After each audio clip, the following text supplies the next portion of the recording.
स्वागत आप सभी को आपका अपना यूट्यूब चैनल मैथ मिथिला पे। दोस्तों आज का जो सेशन करेंगे हम वो इतिहास से करेंगे और इतिहास में हमने ऋग वेद के बारे में बता दिया था। वेद के 4 वेद हैं ये बता दिए थे और क्लास आज तीसरा कर रहे हैं हम हिस्ट्री का, जिसमें हम आज बताएंगे यजुर्वेद, सामवेद और अथर्ववेद। तो ये तीनों क्लास आज के सेशन में हम खत्म करेंगे। आज वेद खत्म करके हम आगे बढ़ जाएंगे। तो चलिए आज के सेशन में बने रहिए, आपको अंत तक बने रहना है। यजुर्वेद, सामवेद, अथर्ववेद। अगर वीडियो अच्छी लगे तो लाइक कमेंट कर लीजिएगा और दोस्तों में शेयर कर लीजिएगा। चलिए हम अपने सेशन को स्टार्ट करते हैं और देखते हैं आज की सेशन। दोस्तों सबसे पहले आता है यजुर्वेद। अब यजुर्वेद जो है, यजुर्वेद, इसे यजुर्वेद कहते किसे हैं? सबसे पहले क्वेश्चन ये आता है कि यजुर्वेद कहते किसे हैं। ध्यान देंगे आप, मंत्रों तथा बलि के समय अनुपालन के लिए नियमों का जो संकलन करना होता है वो यजुर्वेद कहलाता है। क्या कहलाता है? यजुर्वेद कहलाता है। क्या है? मंत्रों तथा बलि के समय।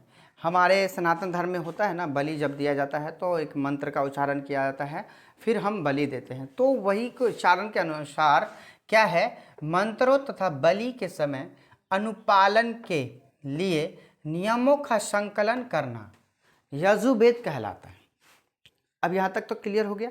यजुर्वेद किसे कहते हैं ये समझ गए तो लाइक कर लीजिए और कमेंट कर दीजिए, ठीक है। अब चलिए आगे। अब आता है दूसरा क्वेश्चन ये कि जो यजुर्वेद है इसके पाठकर्ता कौन है? तो पाठकर्ता है अध्वर्यु। क्या कहेंगे? अध्वर्यु। कौन है इसके पाठकर्ता? अध्वर्यु। कौन है इसके पाठकर्ता? अध्वर्यु। याद रखेंगे। आगे देखिए, अगला है यजुर्वेद। अब सबसे क्वेश्चन ये आ जाएगा कि यजुर्वेद में यज्ञों के नियमों एवं विधि विधान का संकलन मिलता है। क्वेश्चन ऐसे पूछा जाएगा आपसे कि बताइए कि कौन ऐसे वेद है जिसमें यज्ञों के नियम एवं विधि विधान का उल्लेख किया गया है। तो वो आपका वेद हो जाएगा, वो होगा यजुर्वेद, ठीक है। तो आपसे ऐसे भी पूछ सकता है यजुर्वेद में कौन सा संकलन मिलता है? तो क्या कहेंगे? यज्ञों के नियम एवं विधि विधान का संकलन मिलता है, ठीक है। कैसे आएगा क्वेश्चन? यजुर्वेद में कौन सा संकलन मिलता है? तो यजुर्वेद में यज्ञों के नियमों एवं विधि विधान का संकलन मिलता है। अगला क्वेश्चन इसी को रिपीट करके किस टाइप से पूछ सकता है आपसे? यज्ञों के नियमों एवं विधि विधान का संकलन किस वेद में मिलता है?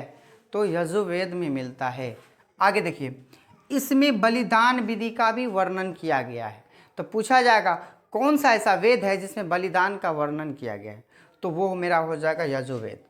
तो हम यहाँ तक समझ गए। वीडियो अच्छी लगी तो लाइक कर लीजिएगा, सब्सक्राइब कर लीजिएगा। अगर नए हैं तो बेल आइकन बटन दबा लीजिएगा और दोस्तों में भी शेयर कर लीजिएगा, ठीक है। क्या है कि इसमें बलिदान विधि का भी वर्णन किया गया। तो पूछ सकता है आपसे बलिदान विधि का वर्णन किस वेद में किया गया है? तो आप क्या जवाब देंगे? यजुर्वेद में। आगे है गद एवं पद किस वेद में है? क्वेश्चन पूछ सकता है गद एवं पद किस वेद में है? तो आपका आंसर क्या होगा? यजुर्वेद में। क्या पूछेगा? यजुर्वेद में कौन सा वेद सब आते हैं? तो गद एवं पद वेद आते हैं, ठीक है। क्या पूछेगा? गद एवं पद किस वेद में आते हैं? तो आप क्या आंसर देंगे? यजुर्वेद में। तो इस तरीका से मेरा यजुर्वेद के बारे में हम समझ गए। अब हम जो बताएंगे आपको वो बताएंगे सामवेद के बारे में। वीडियो के अंत तक बने रहना है, वीडियो भागना नहीं है आपको दोस्तों। आज सामवेद और अथर्ववेद तीनों खत्म करेंगे। यजुर्वेद हो गया, सामवेद, अथर्ववेद, ठीक है। चलिए हम अपनी सामवेद और अथर्ववेद को देखते हैं क्या है इसमें।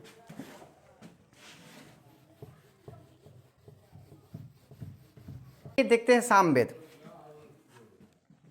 दोस्तों सामवेद क्या है? शाम का मतलब सामवेद, शाम का पहले शाब्दिक अर्थ क्या होता है? तो शाम का शाब्दिक अर्थ होता है गान। क्या होता है शाम का शाब्दिक अर्थ होता है गान। याद रखना, आपसे पूछ सकता है क्वेश्चन में कि शाम का शाब्दिक अर्थ क्या होता है? तो शाम का शाब्दिक अर्थ होता है गान। अब हम बात कर लेते हैं इसके पाठकर्ता को कहते हैं, पाठकर्ता को कहते हैं उद्रात्री। क्या कहते हैं? सामवेद। पूछा जाएगा क्वेश्चन, सामवेद के पाठकर्ता को क्या कहा जाता है? उद्रात्री। क्या बोलेंगे? उद्रात्री। अब क्वेश्चन ऐसे भी आ सकता है, उद्रात्री पाठकर्ता किस वेद में है? उद्रात्री पाठकर्ता किस वेद में है? तो किस वेद में है? साम वेद में है। आई होप यहाँ तक क्लियर। आगे, साम वेद में सूक्तों की संख्या कितनी है? दोस्तों इसमें सूक्तों की कुल संख्या है 1810। आपसे पूछ सकता है 1810 किस सूक्त में है, किस वेद में है? तो साम वेद में है। किस में है? तो साम वेद में सूक्तों की संख्या कितनी है? 1810 है। पूछेगा 1810 किस वेद में है? तो साम वेद में है। ठीक है, यहाँ तक क्लियर। साम वेद में सूक्तों की संख्या है 1810। अब आगे देखिए, भारतीय संगीत का जनक किसे कहा जाता है? तो साम वेद को भारतीय संगीत का जनक कहा जाता है। साम का अर्थ ही होता है गाना, यानी गाना। ठीक है, आपसे पूछ सकता है साम वेद में साम वेद में का जनक किसे कहा जाता है? क्या पूछेगा? साम वेद का जनक किसे कहा जाता है? तो भारतीय संगीत को साम वेद का जनक कहा जाता है। अब यहाँ तक क्लियर हो गया। यहाँ तक हमने समझ गया कि इस साम वेद में इतने क्वेश्चन आपसे आ सकते हैं। अब हम चलते हैं अर्थरवेद में। ठीक है, तो अर्थरवेद को भी समझ लेते हैं, अर्थरवेद में क्या है। चलिए अर्थरवेद को देखते हैं।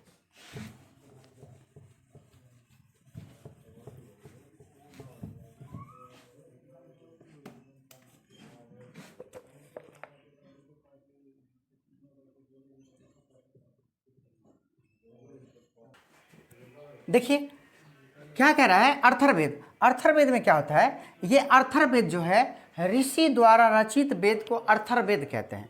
क्या कहते हैं? ऋषि द्वारा रचित वेद को हम कहते हैं अर्थरवेद। क्या कहते हैं? ऋषियों द्वारा रचित वेद को कहते हैं अर्थरवेद। इसमें दोस्तों पूछा जाएगा कि अर्थरवेद में कुल मंत्र कितना है, कुल मंत्र कितना है? तो आप मंत्र में देंगे 731। लेकिन इससे पूछ सकता है कि अर्थरवेद में पद कितने हैं? तो पद लगभग में है, लगभग में 6000 पद है। ठीक है, तो यहाँ तक आपसे पूछ सकता है। पूछेगा 6000 पद किस वेद में है? तो किस वेद में कहेंगे? अर्थरवेद में। ठीक है, पूछा जाएगा 731 मंत्र किस वेद में है? तो अर्थरवेद में है। ठीक है, अगला क्वेश्चन देखिए, औषधियों का उल्लेख सबसे पहले किस वेद में मिला था? सबसे पहले किस वेद में मिला था? तो हम आंसर में देंगे अर्थरवेद में मिला था। पूछा जाएगा औषधियों का उल्लेख सबसे पहले, औषधियों मतलब दवा, दवा जो होता है जड़ी बूटियाँ, ये औषधियों का उल्लेख सबसे पहले किस वेद में मिला था? तो अर्थरवेद में मिला था। उसके बाद आ जाते हैं सबसे प्राचीन एवं बाद का वेद। याद रखना है दोस्तों मेरे भाई, एक में से एक क्वेश्चन आ सकता है। क्या पूछेगा? सबसे प्राचीन वेद कौन सा है? तो याद रखना सबसे प्राचीन वेद जो है ऋग्वेद है, और सबसे बाद का वेद जो है वो है अर्थरवेद है। ठीक है, यहाँ तक आज की सेशन में हमने बात किया कि जो ऋग्वेद, यजुर्वेद, सामवेद, अर्थरवेद, तो ऋग्वेद का एक अलग से मैंने वीडियो बना दिया था, और इसमें जो हम आपको बताए हैं वो यजुर्वेद, सामवेद और अर्थरवेद। इससे आपको 2-3 क्वेश्चन देखने को मिलेगा। और वेदों की कुल संख्या को कहते हैं संहिता, वेदों के चारों बुकों को कहते हैं मिला के संहिता। तो आज हम इस यहाँ तक की बात कर लिए हैं। अब हम बात करेंगे ब्राह्मण, अरण्यक और उपनिषद के बारे में। तो यहाँ तक आप लोग समझ गए तो वीडियो को लाइक करके कमेंट कर लीजिएगा और सब्सक्राइब कर लीजिएगा। यदि चैनल पर नए हैं तो सब्सक्राइब करके बेल आइकन बटन दबा लीजिएगा। चलिए फिर मिलते हैं हम अगले वीडियो में, आके हिस्ट्री का जो अगला 4था क्लास होगा उसमें। चलिए, थैंक यू।